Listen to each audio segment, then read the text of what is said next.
Hello there. I'm so glad you're here with me today. You know, when I sit down to talk about eye health, I think about Joyce. She's a 75-year-old retired housekeeper from South Carolina, and she came to see me recently with something that absolutely broke my heart.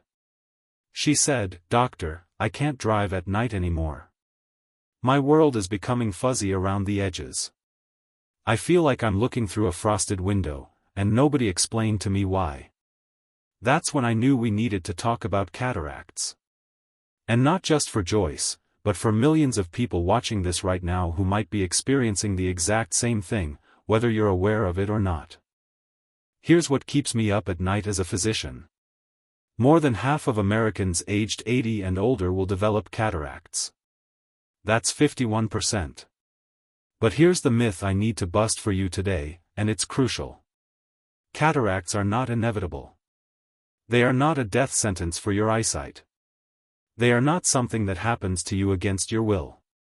In fact, there are science-backed strategies that can delay their onset by years, even decades. Can you imagine getting back 15 more years of clear vision? That's what we're talking about today. 15 additional years of reading without strain. 15 years of seeing colors as they truly are. 15 years of not being afraid to drive at night. For many of you, this could be the difference between living independently and needing help with daily activities. Before we dive in, I need to tell you something important. This is educational content, not medical advice. Please never stop any medication or change your treatment plan without consulting your own doctor first. We're building a foundation of knowledge together, and you're the captain of your own ship. I'm here to give you the information. You're here to make the decisions. That's how this works. This partnership is essential. So what exactly is a cataract? Well, actually, let me rephrase that. Most people think of it as something obvious, a big white cloud in the eye that you can see in the mirror right away. But that's not accurate. That's not how it works. Early cataracts are invisible. You cannot see them without specialized equipment. You could have a cataract developing right now and have no idea. A cataract is a progressive clouding of your eye's lens. Think of it like a window slowly frosting over from the inside. At first, you barely notice anything. Then gradually, over months and years, colors lose their vibrancy. The world becomes less sharp. Light sources develop halos around them at night. You might think your glasses prescription has changed. You might think you need brighter lighting. But what's actually happening is this. The proteins in your lens are clumping together, destroying the transparent structure that nature designed over millions of years of evolution. The lens becomes opaque instead of clear. Cleveland Clinic did landmark research on cataract progression, and they found something that genuinely fascinates me. Most people don't realize they're developing a cataract until 3, sometimes 5 years into the process. Think about that. 5 years of invisible change. 5 years where intervention could make a massive difference. And that's exactly the window where prevention and early treatment matter most. That's where the real power lies. That's where you have the most leverage. Early detection changes everything. Now, you might wonder, how do eye doctors actually see these things early on when you can't see them in the mirror? Ophthalmologists use a special microscope called a slit lamp. It magnifies your lens up to 40 times normal size. 40 times. It's like having a telescope into your eye. They can spot the tiniest crystalline changes that you would never notice in a bathroom mirror. They can see the lens proteins beginning to denature. They can measure exactly how much light is being scattered by incipient cloudiness. This is why regular eye exams are not optional. They're not something you do once a decade. They're absolutely critical. I'm talking every 1 to 2 years if you're over 60. Every year if you're over 70. This is not negotiable for your long-term independence. Let me tell you what Joyce experienced when we did her comprehensive exam. The lens in her right eye showed a posterior subcapsular cataract.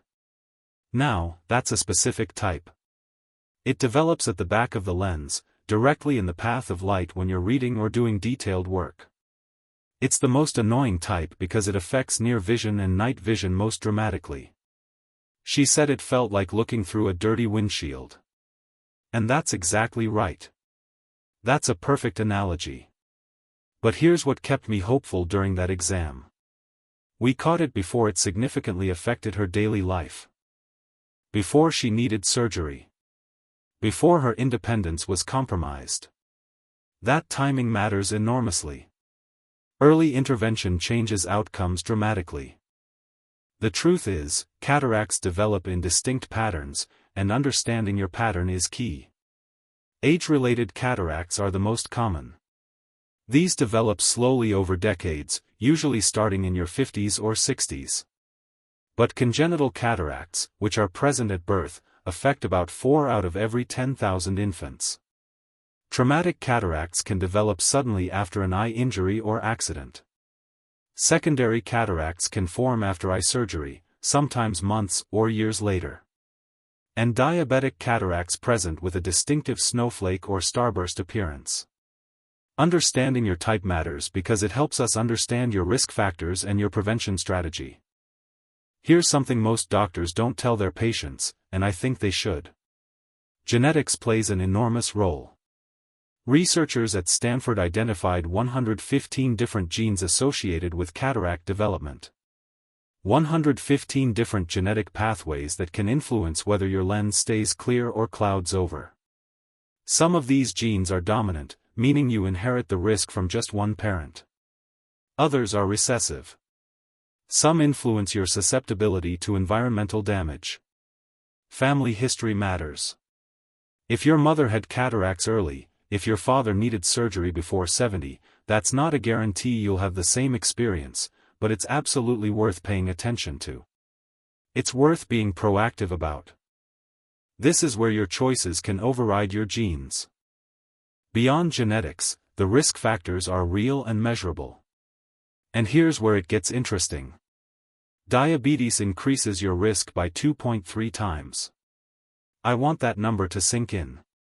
2.3 times. If your baseline risk at age 70 is 50%, diabetes raises it to roughly 70%. Smoking? That's a 3.4 times increase. Smoking is worse than diabetes. Prolonged UV exposure adds significant risk. Excessive alcohol consumption matters too.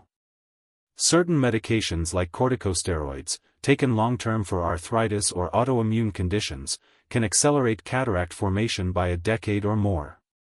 This is not fearmongering. This is biology. This is measurable reality. And the beautiful part, the hopeful part? Most of these risk factors are modifiable. You can do something about them. You have agency here. Here's my transition question for you. If cataracts are so common and potentially serious, what can we actually do about them?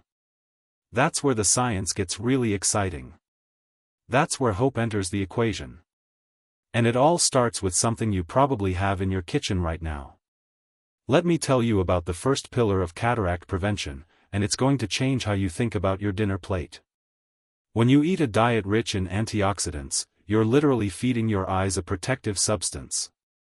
Think of it like giving your cells an umbrella for a rainy day. That rainy day is oxidative stress. Oxidative stress is when free radicals damage the proteins in your lens, breaking apart the delicate crystalline structure that keeps your vision clear. Free radicals are unstable molecules that want to steal electrons from your healthy cells. Antioxidants are like bodyguards. They neutralize those free radicals before they can cause harm. It's not hypothetical. It's not theoretical. It's measurable. We can test for it. We can measure oxidative stress markers in your blood. Vegetarians and vegans have significantly lower cataract rates than meat eaters, particularly as we age. One comprehensive study showed up to 37% lower incidence. 37% lower. That's not a small difference. That's a difference you can feel over a lifetime. Now, what specific nutrients are we actually talking about? Vitamin A is foundational. It's essential. A study published in Ophthalmology found that people with adequate vitamin A levels reduced their cataract risk by 29%. 29% reduction just from getting enough of this one vitamin. That's significant. Where do you get it? Carrots, sweet potatoes, and dark leafy greens. But you probably already knew that. Here's what you might not know. You need to eat vitamin A with a fat source. Vitamin A is fat-soluble. It needs dietary fat to be absorbed properly. So that carrot stick without some olive oil isn't doing nearly as much as a carrot salad with olive oil dressing. Pairing matters. Absorption matters. Your body can't use what it can't absorb. Vitamin C is equally important, and the research is absolutely crystal clear on this one. A 20-year longitudinal study from Johns Hopkins University found that people maintaining vitamin C levels above 60 mg per day reduced their cataract development risk by 45%. 45%. That's enormous. That's life-changing. Think about it. That's nearly cutting your cataract risk in half just by maintaining adequate vitamin C. Where do you find vitamin C? Peppers, citrus fruits, berries, broccoli, tomatoes. These aren't exotic superfoods. These are foods your grandmother probably grew in her garden. But here's the thing that most people get wrong. When you cook vitamin C, it breaks down. Heat destroys it. Raw is better. Lightly steamed is acceptable if you must cook. But boiling destroys most of it. The vegetable becomes less protective. This is why I'm always recommending salads, fresh fruit, lightly steamed vegetables. Cook your other vegetables, but eat your vitamin C sources raw. Zinc is the mineral nobody talks about, but it's absolutely critical for eye health. Zinc transfers vitamin A from your liver to your retina. Without adequate zinc, your vitamin A supplementation is basically wasted. Your body can't use it. Your retina literally can't get the vitamin A it needs. The American Optometric Association found that people with zinc deficiency were 67% more likely to develop age-related cataracts. 67%. Grass-fed beef, kefir, yogurt, chickpeas, pumpkin seeds. These are your sources. If you're vegetarian, you need to be more intentional about zinc. Chickpeas, pumpkin seeds, hemp seeds. Be deliberate. Be specific. But the real superstars, the nutrients that have captured the most attention from cataract researchers worldwide, are lutein and zeaxanthin. These are carotenoids, plant pigments with profound antioxidant power. They accumulate specifically in your eye lens and in the macula of your retina. And here's what's remarkable. They literally filter damaging blue wavelengths of light. They sit there like biological sunglasses, protecting your tissues from the inside. Studies show that people consuming high levels of zeaxanthin, particularly from spinach, kale, and broccoli, reduce their cataract risk by up to 50%. 50%. That's extraordinary. That's as powerful as some medications. Lutein is abundant in eggs, collard greens, and corn. One remarkable study found that consuming just 10 mg of lutein daily, combined with 2 mg of zeaxanthin daily, showed measurable protective effects within 8 weeks. 8 weeks! You don't have to wait years to see benefit. You don't have to wait for decades. Your body responds quickly to these nutrients. And here's something people often overlook completely. Omega-3 fatty acids matter profoundly for your eyes. A Mayo Clinic review found that people eating fatty fish like salmon 3 times weekly reduced their cataract progression rate by 31%. 31% reduction in progression. That means if you're developing a cataract, the rate at which it gets worse slows down significantly. The omega-3s maintain the fluidity of your lens membrane. They protect against oxidative damage at the cellular level. They support your retinal health. They're anti-inflammatory. This isn't glamorous. It's not flashy. But it's consistent, reproducible, evidence-based medicine. This is what works. Now, I know what some of you are thinking. I'm not the best at eating well. I'm too busy. I'm traveling constantly. I don't have access to fresh vegetables. I'm tired. I'm overwhelmed. My schedule is chaotic. And here's where we need to have an honest conversation about supplements. Listen to me carefully. Food is always superior to supplements. The research is absolutely clear on this. Whole foods contain thousands of micronutrients and phytonutrients that we haven't even named yet. We probably don't know what all of them do. Supplements contain isolated compounds. Isolated is not the same as complete. That's the fundamental truth. That said, if you genuinely cannot get sufficient nutrients through your diet, high-quality supplements become a reasonable second option. Not ideal, but reasonable. Supplements fill gaps. Here's what the research tells us when we compare food to supplements directly. When scientists use food as the intervention, they see dramatic results. When they use isolated nutrients in supplement form, the results are less consistent. Not zero, but less consistent. The synergy matters. The food matrix matters. All the compounds in food work together. If you do decide to supplement, you're looking at 10 mg of lutein daily, combined with 2 mg of zeaxanthin. Vitamin C supplementation should be around 500 to 1000 mg daily. Zinc? 20 to 30 mg maximum. More is not better. Too much zinc can interfere with copper absorption and create other nutritional problems. This is why getting these from food is better. Your body is smarter than any supplement company. One supplement deserves special attention because the research on it is so robust and so consistent. Bilberry. This little purple fruit, native to Europe, has been used in traditional medicine for centuries, particularly for eye health. But now we have clinical evidence backing it up completely. Bilberry contains anthocyanosides, plant pigments with extraordinary antioxidant power. They're present in your eye tissues within 30 minutes of consumption. Seriously, 30 minutes. Your body recognizes them and transports them to the eye. A landmark study from the University of Vienna found that bilberry extract reduced cataract formation in animal models by 43%. Human studies are more limited, but the mechanism is clear and undeniable. It scavenges free radicals before they can damage your lens proteins. If you're going to take one supplement, consider bilberry. Now here's the critical part. And I want you to listen carefully because this matters. Never replace food with supplements. Never. That's the wrong approach. That's the path that doesn't work. Supplements are augmentation. They fill gaps. They're insurance. But the foundation must be food. Your digestive system evolved over millions of years to process whole foods. Your body knows what to do with a carrot. Your liver knows how to extract vitamin A from a spinach leaf.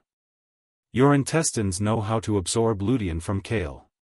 Your body has to figure out what to do with a beta-carotene capsule.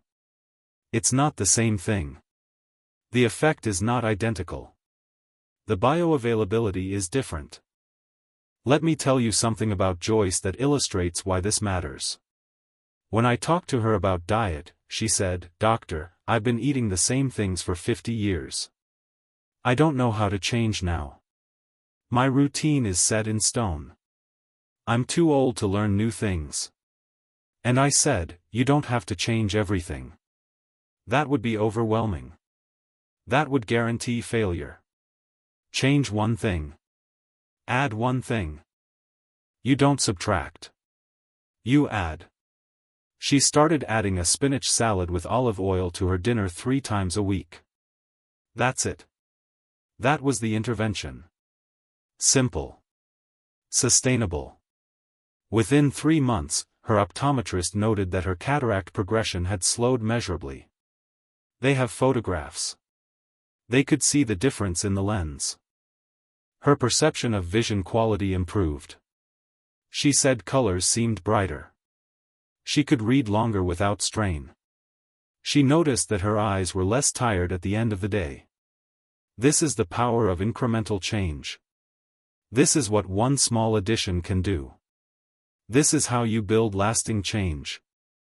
But diet is just the beginning. Let's talk about the second pillar of cataract prevention. The one that might actually be the most important factor. Because this factor is completely within your control, and yet it's the one most people ignore. I'm talking about sun protection. Specifically, ultraviolet light exposure. And here's where the science gets sobering and real. Ultraviolet radiation causes photochemical oxidation of the proteins in your lens. Let me say that in plain English. Ultraviolet light literally oxidizes your eye proteins. It changes their molecular structure at the atomic level. UV light hits a protein in your lens, donates energy to it, and causes chemical reactions that damage the protein permanently. Over time, these damaged proteins cluster together and create the cloudiness we call a cataract. A comprehensive analysis of 97 research studies found that UVB exposure increased cataract risk by an average of 74% in people without adequate eye protection. 74%. That's not a small effect. That's a massive effect. That's as significant as most medications. Here's the thing about UV exposure that most people don't understand. It's cumulative. You don't get a cataract from one day at the beach. You get it from 50 years of unprotected exposure. Day after day after day. Slowly accumulating damage. This is particularly critical in your 50s, 60s, and 70s, when your lens is more vulnerable and your repair mechanisms are weaker. Your body becomes less efficient at repairing UV damage as you age. But it's also critical right now. The damage you're doing today will compound over decades. It compounds. Now, let me address the sunglasses question because this comes up constantly in my practice. Patients say, "Doctor, I can't find expensive sunglasses. I can't afford designer frames. I'm on a budget." And here's what I tell them. You do not need expensive designer sunglasses. You need UV-blocking sunglasses. That's it. That's all that matters. Look at the label. It should say 100% UVA and UVB protection. You can get completely adequate sunglasses for under $30. Some are even less. The price doesn't matter. The protection does. I don't care if they're designer or drugstore brand. What matters is the UV protection rating. A wide-brimmed hat is your second line of defense. Broad-brimmed, not a baseball cap. Studies show that a wide-brimmed hat reduces UV exposure to the eyes by about 50% compared to no hat. 50%. That's significant. That's meaningful. Now here's a nuance that most doctors miss. You actually need some sunlight exposure for eye health. This is not about total avoidance. This is not about living in darkness. Sunlight stimulates dopamine production in your retina, and dopamine helps prevent myopia progression in children and is essential for overall retinal function in adults. So the message isn't go hide in a cave. The message is protect yourself while you're outside and enjoy some unprotected light exposure during safe hours. Wear sunglasses during peak hours, 10 in the morning to 4 in the afternoon. That's when UV intensity is highest. That's when the sun's rays are most direct. Enjoy natural light in early morning and late evening without protection. This is balance. This is wisdom. This is how you live well. Now let me talk about something that affects millions of people but doesn't get enough attention. Computer and digital eye strain. We live in an unprecedented era where most of us spend 6 to 8 hours daily staring at screens. Phones, computers, tablets. Our eyes evolved for the natural world, not for pixels. When you focus on a screen, your eye muscles have to work harder. Your lens has to accommodate more aggressively. Your blinking rate drops by about 66%. You produce fewer tears. Your eyes dry out. Over years, this chronic strain can contribute to presbyopia and can accelerate other age-related eye conditions. It's not causing cataracts directly, but eye strain contributes to inflammation and oxidative stress. It tires your eyes. It reduces their ability to recover and repair. The Cleveland Clinic found that people who spend more than 7 hours daily on screens without breaks have faster progression of age-related eye diseases, including cataracts. 7 hours without breaks matters. I want to talk about something else that impacts UV exposure and eye health. It's less obvious, but it matters more than people realize. Blue light from screens. Now, before you panic, I'm not saying screens cause cataracts directly. That's not accurate. That's not what the research shows. What I am saying is this. Excessive screen time without breaks can cause eye strain, and eye strain accelerates many age-related eye conditions, including cataract progression. When you look at screens, you blink less. Your eyes dry out. Your ciliary muscles tense up. Your vision gets strained. The Cleveland Clinic recommends the 20-20-20 rule. Every 20 minutes, look at something 20 feet away for 20 seconds. It's simple. It works. It resets your accommodation mechanism and reduces strain on your ciliary muscles. Your eyes will thank you. But blue light itself deserves discussion. Blue light at night actually suppresses melatonin production. This disrupts your sleep-wake cycle, and poor sleep is implicated in faster aging of your lens tissues. Sleep deprivation increases inflammation and oxidative stress. Your eyes suffer. Your whole body suffers. So the practical recommendation is this. Limit screen time in the evening. Use blue light filters after sunset. Get good sleep. 7 to 9 hours nightly. This all connects to eye health in ways most people don't realize. Everything is interconnected. Your vision is connected to your sleep. Your sleep is connected to your inflammation. Your inflammation is connected to your cataract risk. It's all one system. Here's my transition to the fourth pillar. We've talked about what to eat. We've talked about what to wear. We've talked about protecting your eyes from light and strain. Now let's talk about what to stop doing. Because some of the most powerful interventions in medicine are about removing something harmful, not adding something beneficial. Subtraction is powerful. Smoking. Let me be direct with you. Smoking is unequivocally harmful to your eyes. It's not ambiguous. There's no debate in the scientific community. Tobacco smoke contains more than 7,000 chemicals. Many of them are oxidizing agents. They create free radicals in your tissues. They cause inflammation. Your eyes burn. Your blood vessels constrict. Your oxygen delivery decreases. Studies consistently show that smokers develop cataracts 8 to 10 years earlier than non-smokers. 8 to 10 years. That's a decade of lost vision. That's a decade of seeing the world clearly that you don't get back. That's 10 years of independence you lose. The research from Stanford found that smokers have a 3.4 times higher risk of cataracts compared to people who've never smoked. A 3.4 times increase. That's as significant as diabetes. But here's the hopeful part. The hopeful part is real. It's not hypothetical. The risk starts declining immediately when you quit. Within 5 years, your eye tissues begin recovering from the oxidative damage. It takes time, but recovery is possible. Your body can heal. Alcohol is more nuanced. I don't want to oversimplify. Moderate alcohol consumption, defined as up to 1 drink daily for women and up to 2 for men, doesn't appear to increase cataract risk. In fact, some studies suggest moderate red wine consumption might be slightly protective due to the resveratrol content. There's a protective effect potentially. But excessive alcohol consumption, more than 3 drinks daily, significantly increases risk. One study found a 58% increased cataract risk in people consuming excessive alcohol.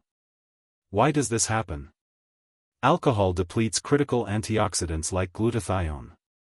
Your eyes need glutathione as a primary defense against oxidative stress. Glutathione is like your antioxidant army. When glutathione is depleted, your eyes are vulnerable. Your cells can't defend themselves. You become susceptible to every form of oxidative damage. Now, I mentioned earlier that certain medications increase cataract risk. Corticosteroids are the big one. Prednisone, dexamethasone, other steroids, if taken long-term for conditions like rheumatoid arthritis, lupus, or asthma, can accelerate cataract formation by years. This is real. This is not theoretical. I had a patient, Margaret, who was on 30 milligrams of prednisone daily for 5 years for autoimmune thyroiditis. By age 63, she had cataracts that would normally appear in someone in their 70s. 10 years earlier than expected. She lost a decade. But here's the key. If you're taking steroids, do not stop taking them on your own. That could be dangerous. That could cause serious medical problems. You could get sicker. Instead, work with your doctor to minimize your dose and monitor your eyes more frequently. This is a conversation, not a rebellion against medical advice. Work together with your physician. This is collaboration. Now let me tell you something about Joyce that illustrates why this matters deeply. Joyce told me she'd been drinking 2 glasses of wine most evenings for the past 20 years. She said, "Doctor, I thought wine was supposed to be good for you. I read that red wine is protective. I've been following the research. And I said, some wine is okay. Moderate wine is okay. It has resveratrol. It has polyphenol. It has benefits.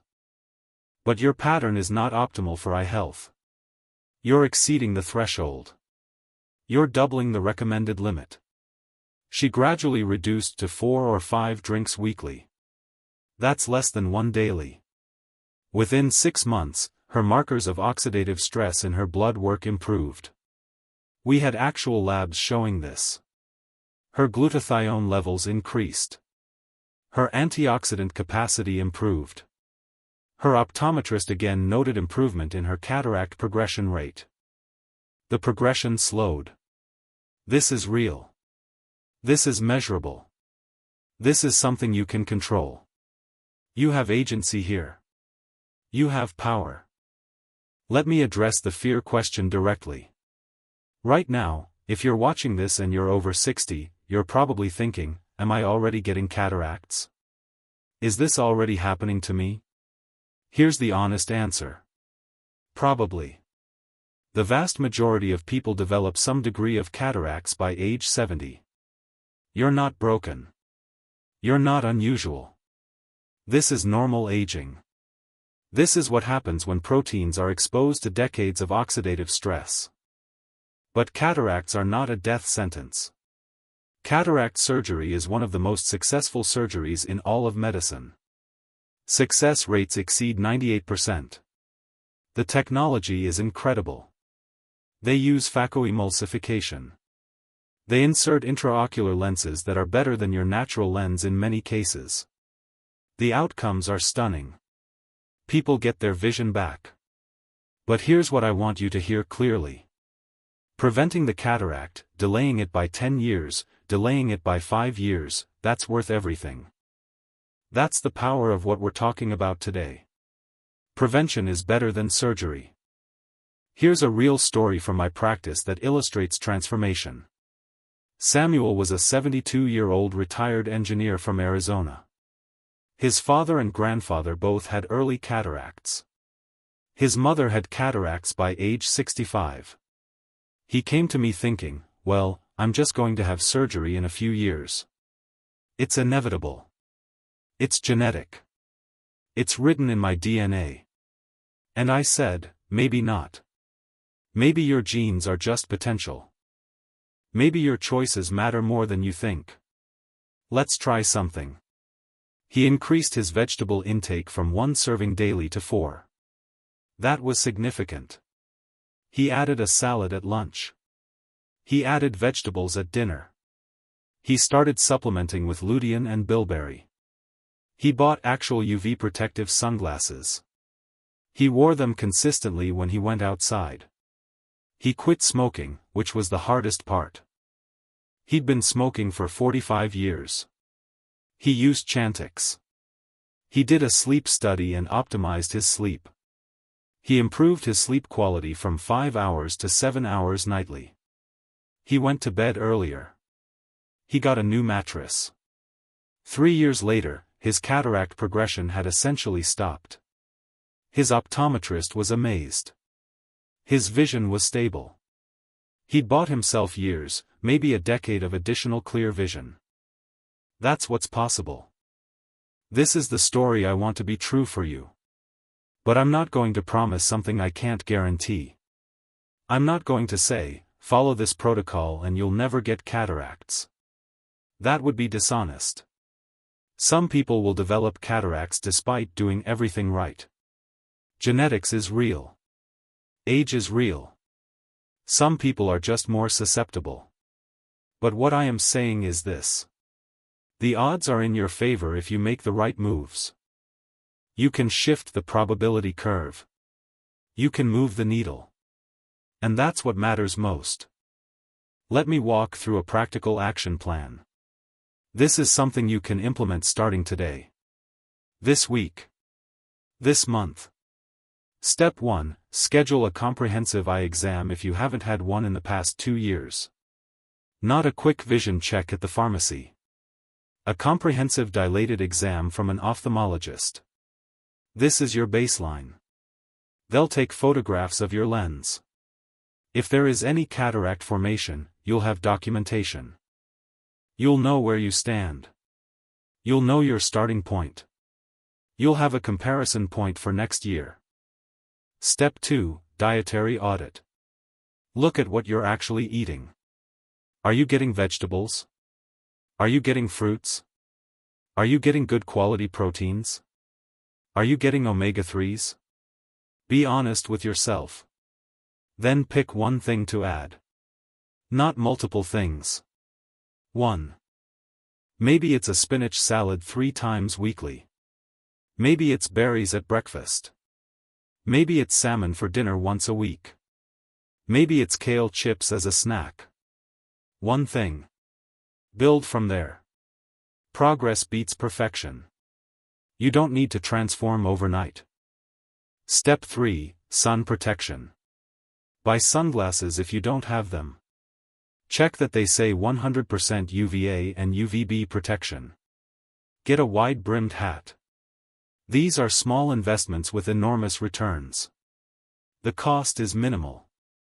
The benefit is massive. You'll look good. You'll feel good. And you'll be protecting your vision. Step 4. Quit smoking if you smoke. There's no gentle way to say this. Smoking is sabotaging your vision. The resources are available. Talk to your doctor about pharmacotherapy. Nicotine replacement can help. Prescription medications like Wellbutrin or Chantix can help tremendously. Therapy can help. Support groups can help. But this needs to be a priority because the effect on your eyes is real and measurable. Step 5. Optimize your alcohol consumption. If you're drinking more than 1 drink daily, reduce. Work toward a level that's reasonable. For some people, that might mean 4 or 5 drinks weekly. For others, it might mean less. For some, it might mean abstinence. Know yourself. Know your limits. Be honest. Step 6. If you're taking long-term corticosteroids, talk to your doctor about your options. Can the dose be reduced? Can you taper gradually? Can you switch to an alternative medicine? Your eyes are at stake. This is worth the conversation. This is worth your doctor's time. Step 7. Consider supplementation if your diet is genuinely inadequate. And I mean genuinely. Be honest with yourself. If you're eating well but just want extra insurance, lutein at 10 mg daily plus zeaxanthin at 2 mg daily is reasonable. If you can add bilberry, even better.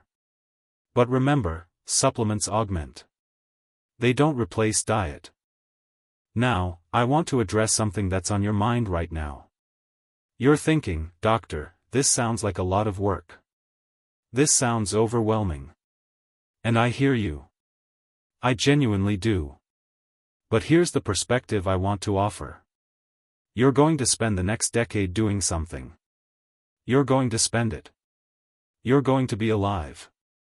You can spend it eating in ways that protect your vision, or you can spend it squinting at the world. You're going to spend it with or without sunglasses. You're going to spend it smoking or not smoking. You're going to spend it consuming alcohol or not. You're going to spend it with these behaviors one way or another. The effort is not additional. The effort is just redirected. The question is whether you redirect it towards something that serves you. Towards something that protects your future. Towards something that makes you proud. Within 6 months of our conversation, Joyce's cataract progression slowed. Her optometrist documented improvement. Her subjective experience of vision improved. She could read without as much strain. She could read her grandchildren's names on their school papers. She could drive in the evening with less fear. She said something to me that I'll never forget. She said, "Doctor, you didn't cure my cataract. But you gave me back hope. You told me I had some control over this. That I wasn't a victim of fate. That my choices mattered.